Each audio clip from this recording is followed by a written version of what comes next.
Mesdames, Messieurs, bonsoir et merci d'être au cœur du mystère. Une interrogation. Comment comprendre les blocages et les difficultés qui surviennent dans nos vies?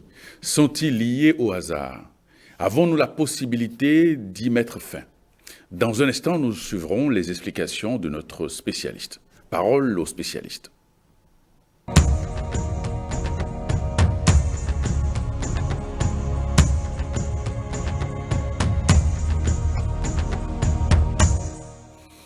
Jamais Raziel, bonsoir. Bonsoir, monsieur le journaliste. Vous êtes angiologue et exorciste. Oui. Alors, pourquoi l'évolution de l'être humain dans cette dimension terrestre est souvent jonchée de difficultés? Merci et je salue les téléspectateurs et téléspectatrices. Donc, avant d'aborder la question, vous savez, nous sommes déjà dans un monde qui constitue un champ de souffrance. Ouais. Ça fait un. Le monde est caractérisé par la souffrance parce que ce monde même ne peut pas nous accorder la paix. C'est un monde même de souffrance en question. Je vais vous donner l'exemple vous prenez un homme, un être humain qui veut traverser une rivière. C'est ça, en fait, c'est comme l'exemple de ce monde. Il veut traverser une rivière. Mais arrivé au bord de la rivière, il s'est trouvé des bois et il a fabriqué comme des supports sur lesquels il peut monter pour traverser la rivière. Maintenant, après avoir traversé la rivière, arrivé à la rive, sur l'autre rive, normalement, il devait se débarrasser en fait de ce bois ou bien qui l'a aidé à traverser la rivière. Mais il porte encore ce fardeau sur la tête pour traverser. Peut-être à son retour, ça va encore le servir à traverser. Vous voyez, nous constatons que dans ce monde, ce sont en fait nos désirs en fait, qui nous font souffrir. Parce que là où il y a le désir, c'est le commencement de la souffrance. Vous allez voir que nous sommes dans un monde de désir. Le désir, est un mouvement, c'est-à-dire un monde d'action. Donc, tous les désirs que nous émanons dans ce monde et auxquels nous n'arrivons pas à satisfaire sont source de souffrance. Et vous allez voir que la plupart des êtres humains veulent avoir une maison, c'est-à-dire comment faire pour construire une maison, comment faire pour avoir une femme, comment faire pour avoir un mari, comment faire pour avoir des enfants, comment. Vous voyez, tout ça là, ce sont des désirs. Qu'est-ce qui nous amène en fait à rechercher tant de désirs? Et malgré que nous arrivons à satisfaire certains désirs, nous avons toujours d'immenses désirs qui sont là à ne pas satisfaire. Donc ça voudra dire que, comme je l'ai dit, que ce sont nos pensées, nos désirs en fait d'obtenir, d'acquérir ci, d'obtenir ci, qui sont source de souffrance à l'être humain dans ce monde. Et le jour que l'être humain n'aura plus le désir d'obtenir, il aura autre désir que de s'élever, il mettra fin à cette souffrance. Alors, on parle souvent de blocage spirituel. Qu'entend-on par blocage spirituel? Le désir est en mouvement. Là où il y a un mouvement, ça veut dire que la chose évolue. Ouais.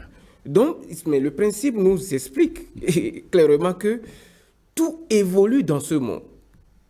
C'est-à-dire que le repos n'existe pas. Soit vous évoluez, soit vous involuez. Même dans l'involution, c'est une évolution dans l'involution. C'est-à-dire que même en involuant, on évolue dans son involution. Maintenant, il y a aussi l'évolution. Donc, le blocage, on parle de blocage quand, en fait, quelque chose a de difficultés pour prospérer ou bien pour évoluer. C'est comme une voiture. Une voiture dans laquelle il n'y a pas d'essence ne peut pas bouger. Maintenant, quand on y met de l'essence, la voiture va bouger et peut nous amener en avant comme en arrière. On peut faire reverse, on peut faire. Donc, vous voyez, dans la question du blocage, ça veut dire qu'il y a quelque chose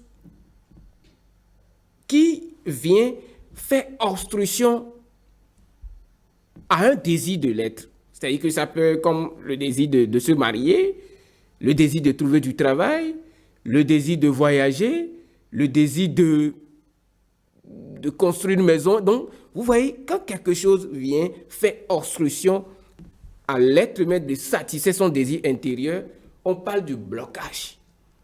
Maintenant, ce blocage peut être aussi mental parce que tout premier blocage commence par la tête. C'est-à-dire que, et parfois, ce sont des cours normaux des événements de la vie, mais on se dit mais que je suis bloqué. Étant donné qu'on s'est déjà forgé cette pensée, Vous savez, la pensée, on parle des formes pensées. Quand on pense, on crée et s'en prennent des formes. Et ces formes constituent maintenant, dès à présent, des blocages pour notre évolution. Et on doit travailler encore pour changer ces pensées. Alors, quelles sont les causes profondes de nos blocages quotidiens? Oui, les causes sont multiformes. Vous savez, quand vous prenez un être humain debout, avant qu'on ne parle de béton, ça veut dire qu'il y a plusieurs éléments qui entrent en action pour former béton.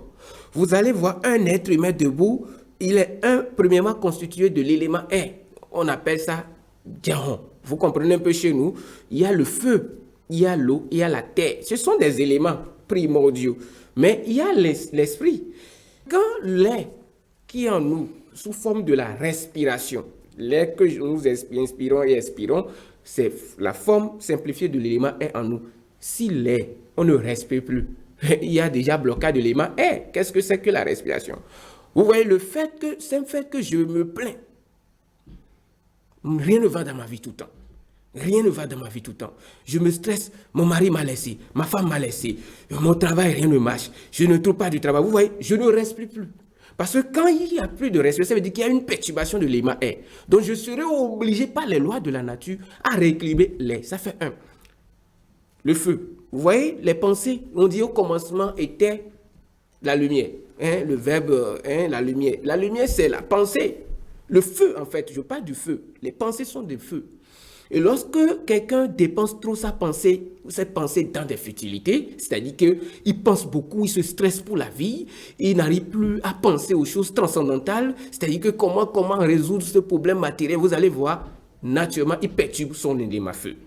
Et quand le feu est bloqué, vous allez voir, soit l'élément feu est perturbé, la souffrance, et la souffrance est également mentale, comme je l'ai expliqué au début, il va commencer par en souffrir, d'où toutes ces vibrations sont en train de créer encore des blocages, en fait, des petits démons, en fait, des entités, en fait, du feu, auxquels il sera encore confronté sous peu de temps et qui doit encore rééquilibrer à cause par des travaux peut-être propitiatoires qui permettront de sublimer, en fait, ces entités créées. Les émotions.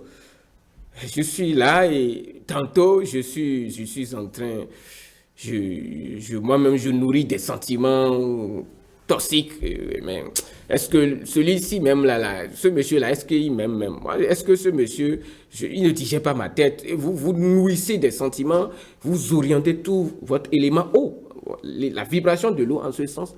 Vous allez voir que l'individu est en train de vider en fait les substances vitales de son élément eau. Par conséquent, il doit être appelé par les lois de la nature à rééquilibrer l'eau. Et la terre, vous voyez, par exemple, il ne fait que, je suppose, jeter des stades d'ordures n'importe où. Il ne fait que couper les arbres n'importe comment. Et il ne fait que gaspiller, par exemple, son substrat énergétique sexuel, en fait, c'est-à-dire qu'il fait des rapports sexuels de façon désordonnée, n'importe comment. Vous allez voir, il est en train de perturber l'élément terre parce que lorsque la sexualité est perturbée, ça veut dire que notre tête aussi est perturbée. Quand nous avons une vie sexuelle équilibrée, nous équilibrons en même temps notre élément terre. Vous voyez un peu? Il y a plusieurs facteurs qui entrent en cause avant de parler de blocage d'un être humain. Vous voyez? Maintenant, deuxième chose. À cause de la vie antérieure de quelqu'un, c'est-à-dire que dans le passé... Si on est dans la dynamique de la réincarnation... De la réincarnation, par exemple, dans le passé, c'est lui qui abattait les bœufs n'importe comment. Je donne un exemple. Il y a des gens qui ils n'hésitent pas à tuer n'importe comment des animaux. C'est-à-dire qu'il peut prendre le bâton, il tape n'importe comment, il casse les pieds aux animaux. Vous voyez, c'est un crime envers un être en évolution. Qu'est-ce qui se passe? L'être là, en son tour, va chercher à rétablir la justice. Et les deux vont réincarner dans cette vie prochaine. Et l'autre va constituer maintenant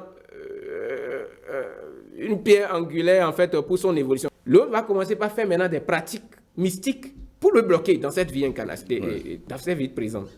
Il va se dire mais que je n'ai rien fait aux gens, mais on ne m'aime pas, on me crée des blocages dans ma vie. Alors que dans la vie antérieure, il avait fait du mal à l'autre. Oui, des causes. Et l'autre, à son tour, il travaille dans cette vie pour rétablir la justice, la balance cosmique. Donc c'est comme ça, il y a plusieurs causes et raisons qui peuvent amener un être humain à être bloqué dans son évolution. Alors, on évoque parfois les questions liées à la loi de cause à effet qu'on appelle en sanskrit le karma. Est-ce que le karma peut à lui seul justifier tous les blocages que nous avons? Non. Vous savez, le karma, c'est juste une loi d'amour de l'univers qui aide à l'accomplissement du destin. Vous allez voir que nous parlons souvent du destin, de la destinée. Je vais expliquer. Le destin, en fait, c'est le résultant, en fait, des actions des vies antérieures qui, à partir de ces actions des vies antérieures, la force suprême, bien le créateur de cet univers, il se dit, mais bon, voilà ce que l'individu a comme bagage dans les vies antérieures. Au nom du tribunal karmique, on lui attribue un corps physique en adéquation avec les lois de la nature. C'est-à-dire, du moment où un être humain il sort du ventre de sa maman, il vient dans ce monde, le corps physique qu'il porte est déjà le résultant de tout ce qu'il a eu à faire comme vie et action dans les vies antérieures. Et par conséquent, c'est là même le commencement du destin. Parce que ce destin est en adéquation avec les actions que l'individu a eu à poser dans les vies antérieures. On peut lui dire, par exemple, de venir sur cette terre, dans cette incarnation maintenant, sous l'auspice par exemple, de la planète solaire. Et tout ce que l'individu va faire, il va briller dans sa vie. Les gens vont reconnaître ses efforts rapidement. Il sera une grande personnalité de la société. C'est à cause de ses actions dans les vies antérieures. Il n'a rien fait, je précise, il n'a rien fait, mais il attribue, il trouve des opportunités sur le plan matériel. C'est à cause de ses actions dans les vies antérieures. Maintenant, il peut y arriver également que l'individu, étant sous l'emprise des lois de la nature, il s'incarne dans cette vie actuelle, mais il fait tout, mais ça ne bouge pas. Il fait tout, il a toutes les qualités, il fait tout, mais ça ne bouge pas. Il y a une raison qui explique cela. Oui, laquelle? Je vous ai parlé tout à l'heure du destin et de la destinée. Le destin, c'est le résultant des actions des vies antérieures. Mais la destinée, on dit souvent chez nous, c'est la fin qui justifie les moyens. On dit que quelqu'un est né et il doit mourir par accident de circulation. C'est son destin. Mais il n'est pas obligé de mourir par accident de circulation. Il peut choisir. Il peut choisir. Il peut façonner le destin. Parce que le destin n'est pas figé. N'est pas figé. Pour que ça soit accompli comme cela ça soit accompli comme cela se doit dans cette vie, qu'est-ce qui se passe? Il y a les lois du karma, le karma qui aide à l'accomplissement du destin. Karma veut dire action. C'est une loi d'action de l'univers qui nous aide soit à poser des bonnes actions ou de pour mauvaises changer, actions. ou bien de mauvaises actions. Ouais. Vous voyez donc, quand ces nouvelles actions atteignent en fait ce qu'on appelle la maturation, ou bien leur maturation, on change tout ce qui est cycle négatif qui pèse sur nous. Parce que je vous ai dit tout à l'heure que le corps physique là que nous portons est une charge karmique. C'est dans ce corps physique enregistré qui est même le bilan en fait de nos vies passées. Oui, tout est dedans. Et si vous voyez quelqu'un paralytique, n'importe comment, ce n'est pas parce que Dieu l'a créé ainsi. C'est parce que à cause des vies antérieures, il doit pouvoir prendre ce corps pour s'élever vers d'autres plans. Vous comprenez un peu? Maintenant, s'il ne prend pas conscience de cela, il va s'éterniser en fait dans la victimisation. Il va croire que mais, la nature ne m'aime pas, je suis victime de la vie. Non. Parce que tout évolue. Soit vous évoluez, soit vous n'évoluez pas, vous évoluez. Le karma joue ici un rôle entre l'accomplissement du destin et la destinée. Vous comprenez un peu? C'est-à-dire que à partir des lois, à partir des vies antérieures, vous prenez un corps pour venir dans cette incarnation et ce corps porte déjà tout ce qui va se passer est enregistré dans l'ADN de la personne dans cette vie actuelle. On parle du destin. Maintenant, le destin n'est pas figé puisqu'on peut changer le destin et l'homme est le seul maître de son destin parce qu'en lui, dans sa main, est gravé toute chose. Ouais. Et il peut modifier les choses. C'est pourquoi on dit qu'il est gbétor. Nous parlons de thaumaturge. Donc, il peut modifier les éléments de la nature devant lesquels il est redevable.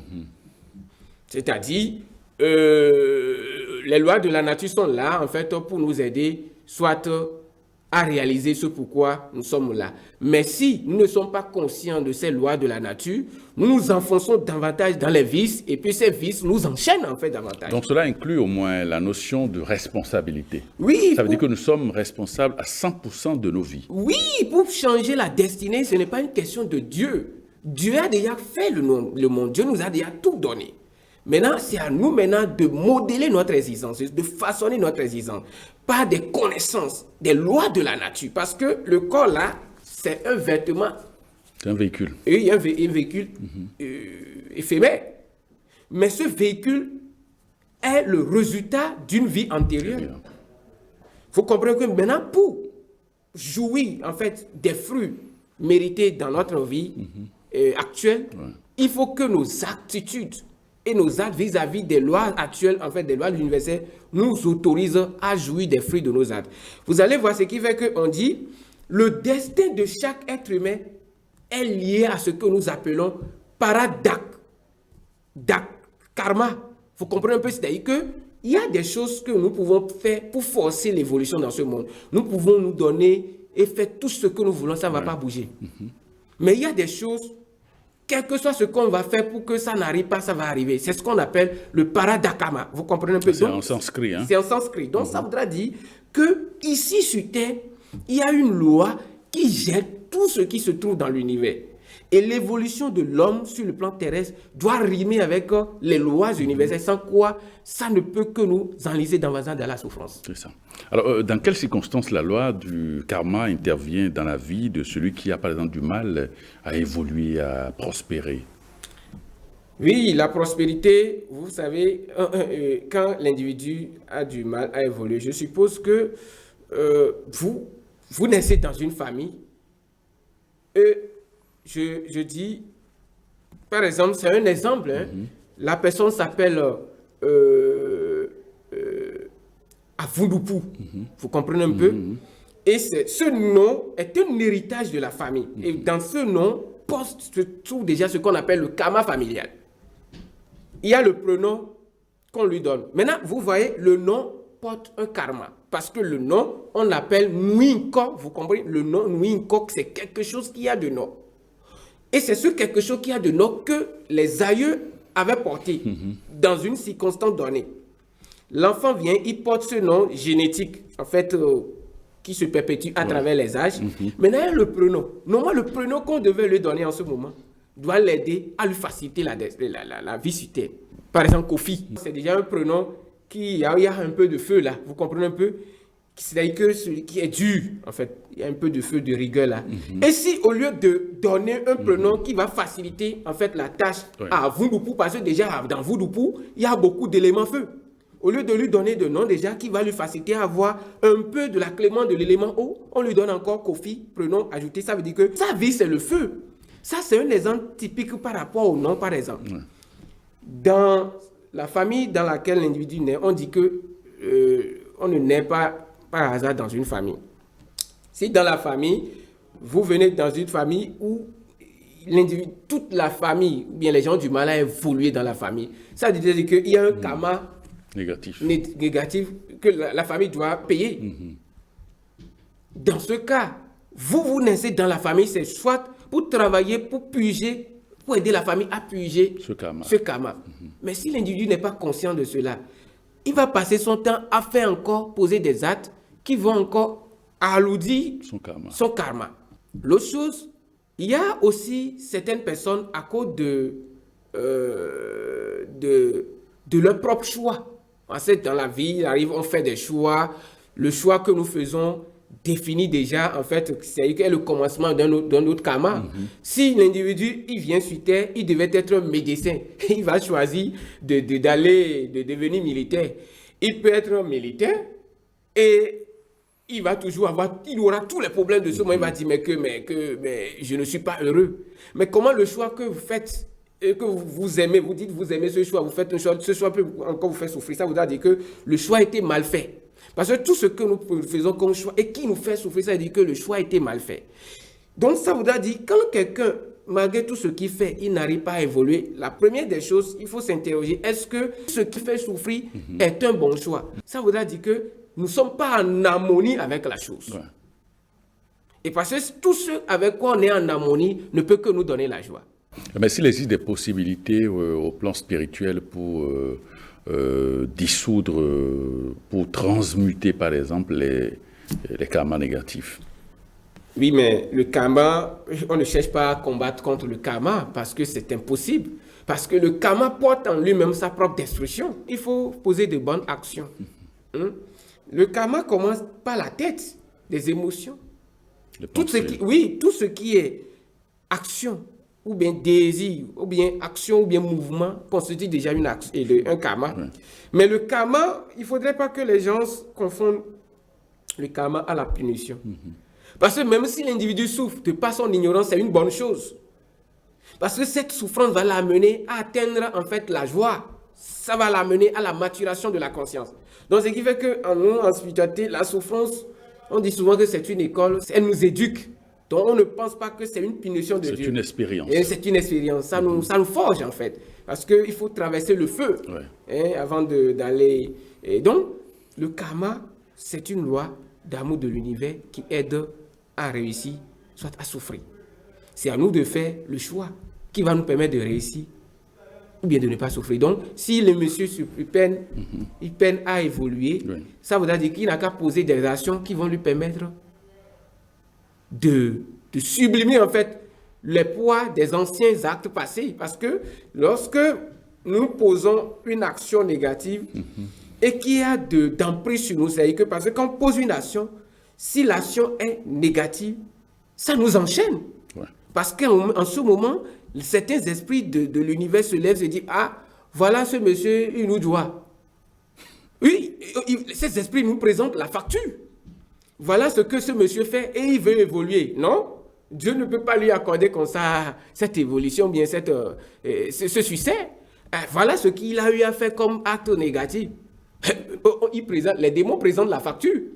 Et quand les factures sont présentées, même étant bien que l'individu a trouvé une opportunité, dans cette nouvelle opportunité, il va commencer par avoir des difficultés. Et cette opportunité va encore basculer en souffrance pour lui. Donc, c'est des choses que nous n'arrivons pas à comprendre à cause de nos actions. Nous devons comprendre la portée de nos actions et poser toujours des actions pures. Parce que le principe est clair. Pense juste, parle juste et agis juste.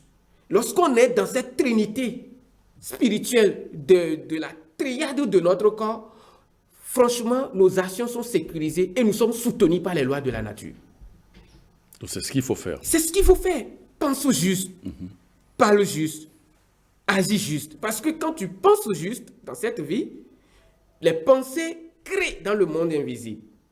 Celui qui parle, la parole c'est comme une bombe atomique. Quand on parle, c'est tout l'univers qui est témoin, qui écoute.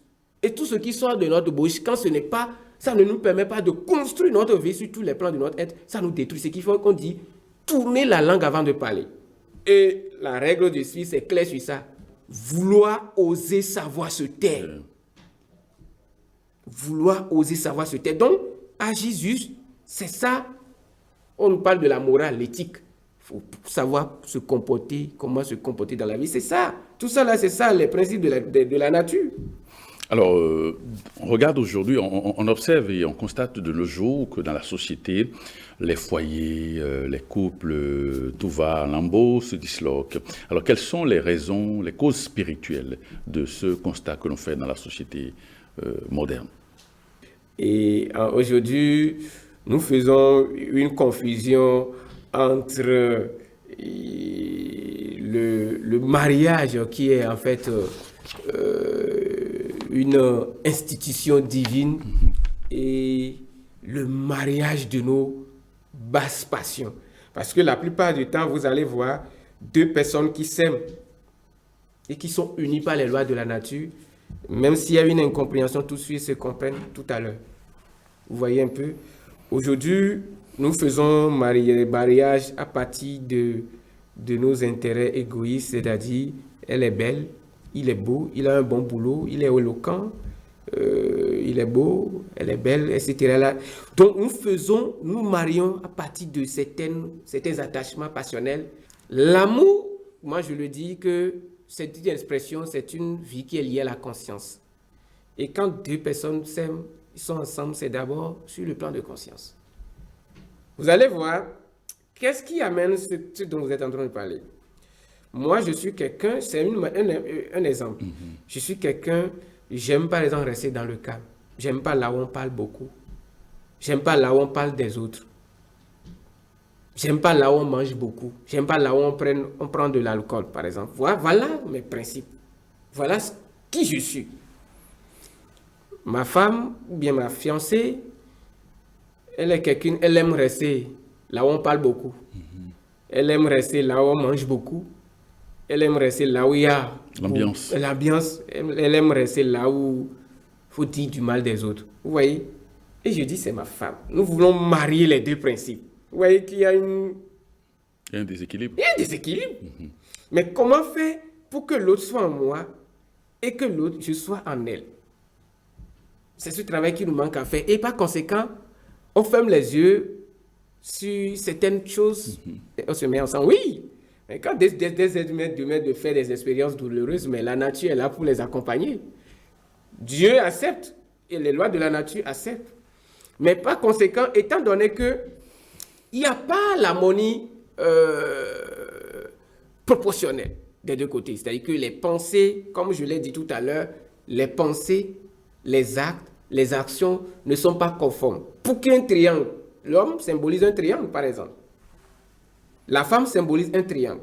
C'est les deux entrelacés qui forment ce qu'on appelle l'hexagramme. Et c'est dans cet hexagramme que rayonne la lumière, que nous appelons le soleil, par exemple. Mais si le triangle est orienté dans un autre sens et l'autre triangle aussi est orienté, ça ne peut pas former l'hexagramme. Donc, ça veut dire que le karma des deux, c'est-à-dire que leur mode de vie, le karma, leur vibration ne rime pas avec la loi d'harmonie. Et par conséquent, tout ce qui ne rime pas avec la loi d'harmonie tombe dans l'abîme et par conséquent va générer que des souffrances. Aujourd'hui, vous allez constater effectivement qu'il y a souvent des divorces. Les causes peuvent être lointaines. Quelqu'un peut-être s'était mal comporté avec une femme dans la vie antérieure. Et la femme était enceinte de lui et il en abandonne la femme pour une autre jeune dame très belle. Et les deux reviennent sur terre dans cette vie par exemple et se retrouvent encore dans un autre corps et se marient. Et étant donné qu'il avait abandonné la femme dans la vie antérieure avec dans son enfant pour une autre jeune dame, dans cette incarnation, la femme revient sur terre en tant qu'un homme et l'homme en tant qu'une femme. Et l'homme en retour, et l'ancienne femme en tant qu'homme actuel, elle fait la cour à son ancien mari, qui est femme actuellement, il accepte. C'est comme ça, lui aussi, il enseigne tous ces derniers et l'abandonne. C'est une roue cyclique qui évolue, comme je l'ai dit tout à l'heure, qu'on appelle Ouroboros, le serpent qui se mord la queue, que nous appelons la roue de renaissance des morts. C'est dans cette roue-là, nous sommes piégés par des actions matérielles.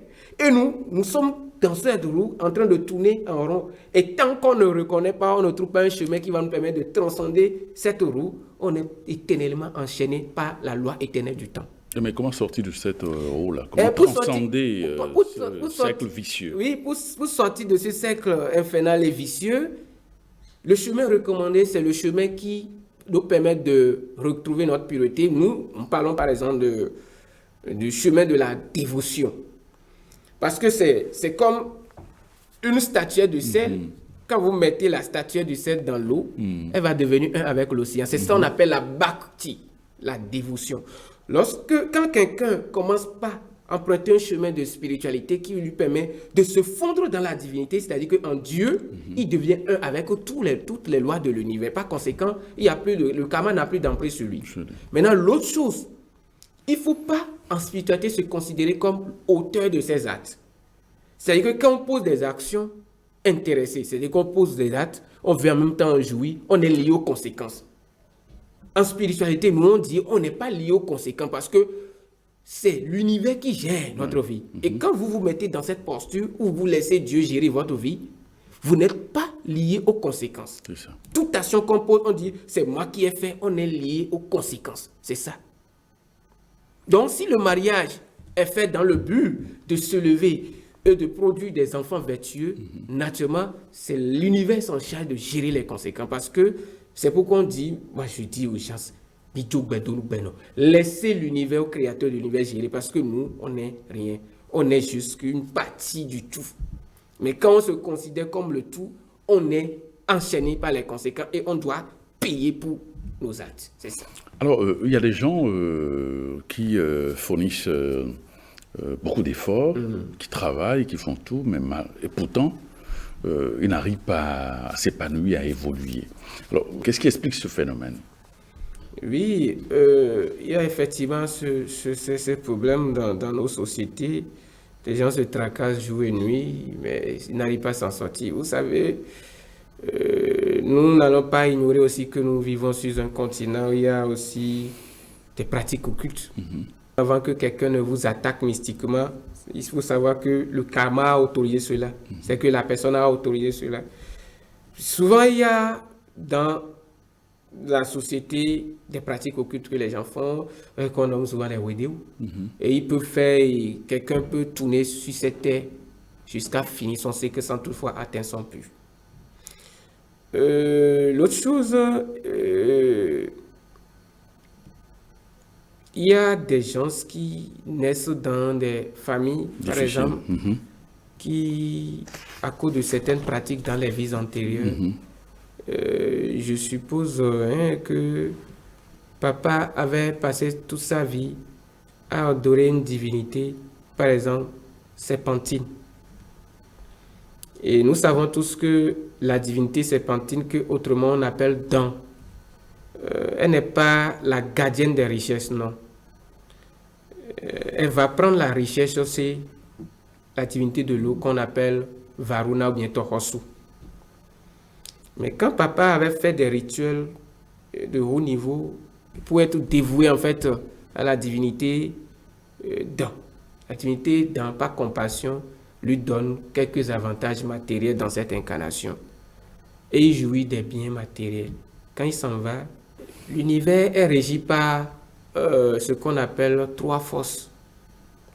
C'est-à-dire qu'il y a la force de la préservation de tout ce qui se trouve dans l'univers. Il y a la force de la création. Et il y a la force de la dissolution de l'univers, bien soit de la destruction. Papa a déjà obtenu des faveurs matérielles non méritées par l'entremise de la divinité. L'enfant vient au monde, il grandit. La famille commence par avoir des problèmes de la misère, des blocages par-ci, par-là. Il dépouille aussi, ça ne marche pas. La divinité, étant donné qu'elle est partie chercher chez l'eau aussi ce qu'elle ne possède pas, elle donne à la famille. En son tour, elle retire encore, en fait, l'héritage de cette famille. Il y aura tout un cycle qui va passer avant que cette famille ne retrouve son équilibre. Et par conséquent, il arrive que des cas comme ça se présentent où les enfants subissent les conséquences des mauvaises actions des parents. Si un enfant vient dans une famille, ça veut dire que l'enfant a un lien karmique lié à cette famille. Donc, l'enfant, dans ce cas, qui se chine à trouver du boulot et qui n'arrive pas, doit simplement trouver un cercle dans lequel la lumière est beaucoup plus dense, qui va l'aider. Le cercle va le soutenir avec la lumière. Si je parle de cercle, un courant spirituel, ça peut être une religion de foi, la lumière est dense. Un foyer de lumière. Oui, un foyer de lumière.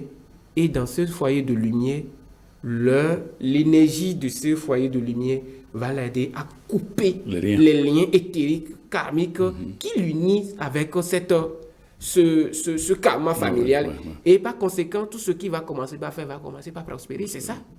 Il faut d'abord qu'il quitte ce cercle, qu'il coupe le lien qui le lie au cercle avant de retrouver son indépendance spirituelle. Alors, les blocages, est-ce que l'on peut dire que les blocages sont forcément du fait des forces du mal? Oui, mais les blocages, tout le blocage n'est pas comme je dis, on a expliqué, les blocages ne proviennent pas tous des forces du mal, mais tout blocage, comme on dit, blocage, quand on parle de blocage, ça veut dire que l'énergie ne circule plus. C'est ça. Ça veut dire que les choses ne se produisent plus ou bien se passent plus comme l'on souhaite. Mais les choses ne sont pas obligées de se passer comme l'on souhaite dans ce monde. Parce que nous sommes sous l'emprise de la loi éternelle du temps. Et on a des comportements répréhensibles vis-à-vis des lois de la nature. Et par conséquent, les choses ne peuvent pas se passer comme l'on souhaite en tout moment. Je vais vous donner un exemple. Vous voyez, nous ignorons souvent que dans cette société que le corps physique est commandé par l'esprit. Ouais. L'extérieur, tout ce que nous voyons dans l'extérieur, que ce soit le soleil, la lune, les arbres, les animaux, toutes ces choses sont en nous. C'est pourquoi on dit béto, bé. C'est-à-dire que la vie, c'est l'expression de l'être, et l'expression de l'être se manifeste à travers les animaux, les éléments de la nature. Donc, toutes ces choses sont en nous. Mais, quand on dit des blocages spirituels, les gens ont tendance, entre griffes, à dire, c'est cela la sorcellerie. Mais la sorcellerie, que ce soit la pratique, qu'elle soit bonne ou mauvaise, travaille aussi pour la cause noble, mais dans les plans inférieurs. Ouais. Parce que les démons, les génies, les fantômes, tout ce qui travaille dans ce monde qui nous rend amer la vie, sont sous l'emprise, sous l'autorité du Seigneur suprême. C'est-à-dire que toutes ces choses qui sont au bas niveau travaillent pour nous aider à se lever. C'est-à-dire, quand quelqu'un est bloqué, par exemple, par une force, une divinité ou bien la sorcellerie qu'on a souvent l'habitude de dire en Afrique, quand ces choses vous bloquent quelqu'un, ça voudra dire que l'univers travaille pour votre bonheur. Par conséquent, vous devez chercher la voie de la connaissance. Quand on est dans l'ignorance, on subit les affres des forces du mal parce qu'on n'a pas la connaissance. Mais quand on a la connaissance, même si des petits blocages arrivent, on se dit mais que c'est le cours normal de la vie. Mais à cause de manque de connaissance, parfois les forces du mal peuvent se lever et nous créer des embûches. Et ces embûches vont nous faire pleurer, faire souffrir. On va se dire, mais Dieu nous a abandonnés. Alors que ces forces du mal travaillent juste pour nous amener à prendre conscience de qui nous sommes réellement afin de réaliser Dieu. Et celui qui a réalisé Dieu, il ne parle plus de la souffrance. C'est-à-dire qu'au lieu que la divinité, ce qui se passe à l'extérieur contrôle son esprit, c'est son esprit qui contrôle les événements extérieurs. C'est cette connaissance qui nous manque. Ça fait que tout ce qui arrive quand j'ai une femme qui m'abandonne maintenant, on se dit mais que c'est fini, je suis foutu. Parce que là, on s'identifie uniquement à l'extérieur. Ouais. Vous voyez un peu, quand quelqu'un perd son boulot, il se dit, ah, la vie ne m'aime pas. Comment je vais m'en sortir? Alors que l'univers autorise que cela arrive peut-être pour lui donner autre opportunité. Oui. Mais étant donné qu'il est toujours figé dans le passé, il est lié à ce passé, il n'arrive plus à s'ouvrir aux nouvelles opportunités. Oui. Donc, il y a beaucoup de choses qui nous arrivent comme ça. Je dis toujours, c'est l'œil avec lequel nous regardons la vie, c'est dans cette direction que les événements avancent et évoluent. Maintenant, si nous changeons notre perception de la vie, c'est vrai, nous sommes tous dans une famille, nous naissons tous dans une famille où il y a la sorcellerie, il y a des pratiques maléfiques, il y a des pratiques bonnes, etc. Maintenant, il peut arriver qu'on soit victime de ces forces, parce que même les êtres bienveillants subissent les attaques des êtres malveillants. Oui. C'est comme un serpent. L'être humain est comme, par exemple, un serpent venimeux. Même si vous lui donnez du lait à boire, mais si le serpent trouve l'occasion de mordre, quelqu'un va mordre. C'est ça le venin, c'est ça l'être humain. Donc, mais qu'est-ce qu'il faut faire? Il faut juste chercher à se protéger contre le venin du serpent. Dans ce monde, il faut chercher, mais comment trouver cette sécurité? C'est en Dieu. Par une pratique spirituelle qui permet de sublimer l'âme, de permettre au corps, à l'âme de transcender en fait la pesanteur du corps et de la matière. Nous étions des lumières, on est venu dans un monde déchu et nous sommes en train de subir la loi de ce monde déchu. Mais comment retrouver notre position originale avec Dieu pour ne plus être esclave de ce monde déchu?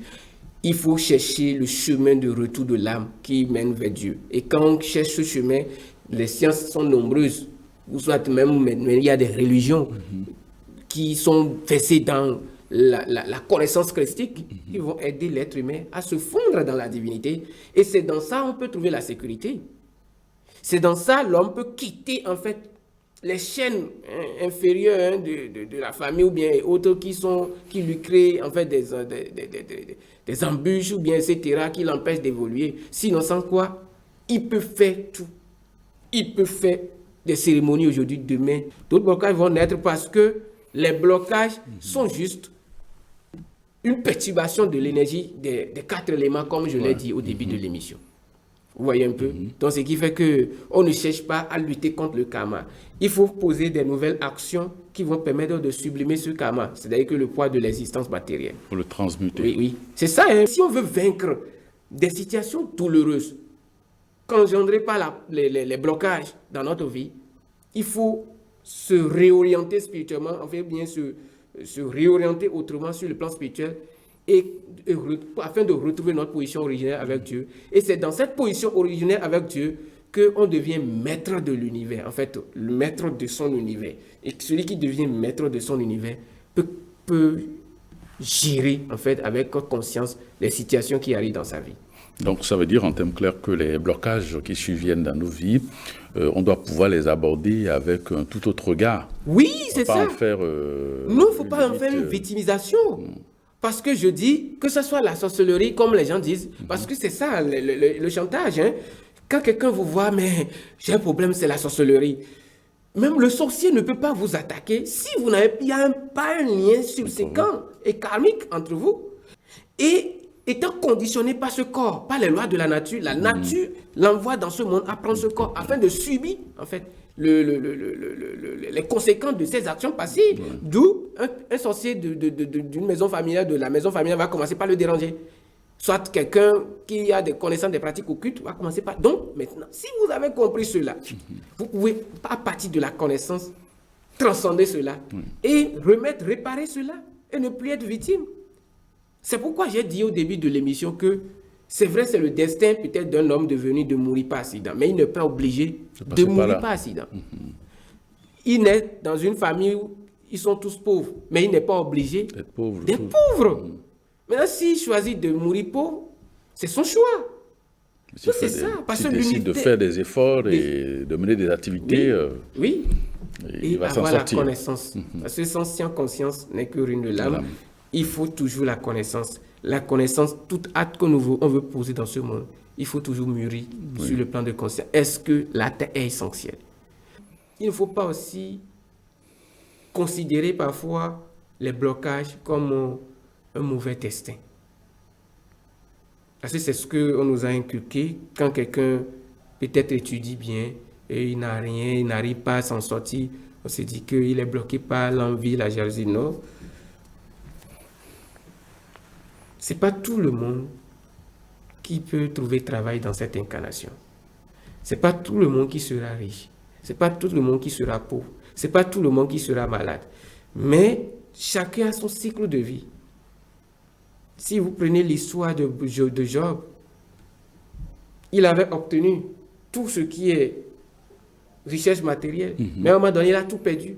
Mais à un moment donné, il a tout retrouvé. C'est ça, en fait, les phases de la vie que je vous ai expliqué tout à l'heure. J'ai dit que l'univers repose sur la balance. Cette balance, nous appelons ça Triguna. En fait, c'est-à-dire que la force de la création, la force de la préservation, la force de la dissolution. Il peut arriver maintenant que quelqu'un, avant 40 ans, il ait des milliards, par exemple. Et il investit, il crée des entreprises. À un moment donné, à 41 ans, il a des problèmes, il vend tout. C'est là, il est dans la phase de la dissolution. Mais quand on entre dans la phase de la dissolution de sa vie, qu'est-ce qu'il faut faire? Il faut commencer maintenant par réfléchir pour commencer par créer, recréer. Parce que c'est comme ça ce qui se passe dans l'univers matériel. L'univers matériel n'est pas statique. Tout se crée, tout se transforme. Oui, c'est ça. Cet univers matériel, il faut que les gens comprennent que ce n'est pas statique. Les choses bougent. En mouvement, ça se détruit pour se reconstruire. C'est ça. Donc les gens pensent que quand on obtient quelque chose aujourd'hui, c'est éternel. Non. Tout évolue. Tout évolue. Maintenant, quand vous jouissez en fait du fruit matériel, l'univers, en fait, la force de la préservation soutient l'individu pour pouvoir jouir en fait en son temps du fruit mérité de ses actions matérielles. Mais quand il finit de jouir, il entre dans le cycle de la dissolution. Il perd tout. Il redevient à zéro. C'est ça même le processus de l'âme, de l'évolution de l'homme. Il arrive à un moment donné, on est bébé. On nous apprend à marcher, on ne commence pas à marcher, on ne commence pas à être responsable de nos actes. À un moment donné, l'homme meurt, et puis le corps devient inerte. Donc c'est ça, en fait, c'est comme ça le monde évolue. Il y a le temps pour la pluie, saison sèche. Maintenant, je vais vous expliquer. Il arrive des moments où l'homme entre dans la phase des blocages.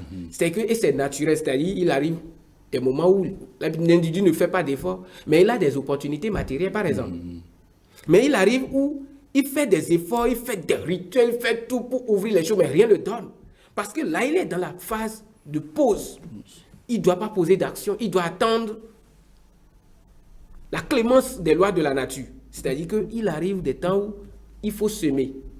Dans le cycle de vie terrestre, il faut semer. Mais quand on sème, il faut attendre un temps pour commencer par récolter. Mais quand on récolte, on finit d'épuiser ce qu'on a récolté.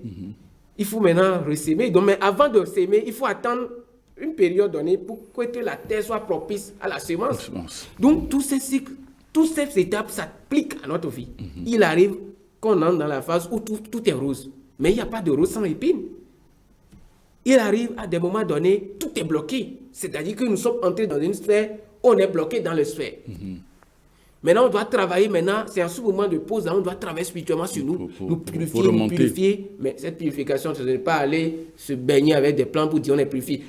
Purifier par des actes transcendantaux, en fait, par la pureté de nos pensées, de nos actions, et de méditer, focaliser notre conscience sur Dieu. De nous aider à traverser le désert. C'est ça même l'enseignement. On dit, les Israélites ont traversé le désert 40 jours ou bien 40 nuits. C'est la phase de la renaissance et de la pureté intérieure. Le chiffre 40 chez nous en spiritualité. C'est la phase de la renaissance spirituelle et de la pureté intérieure. Absolument.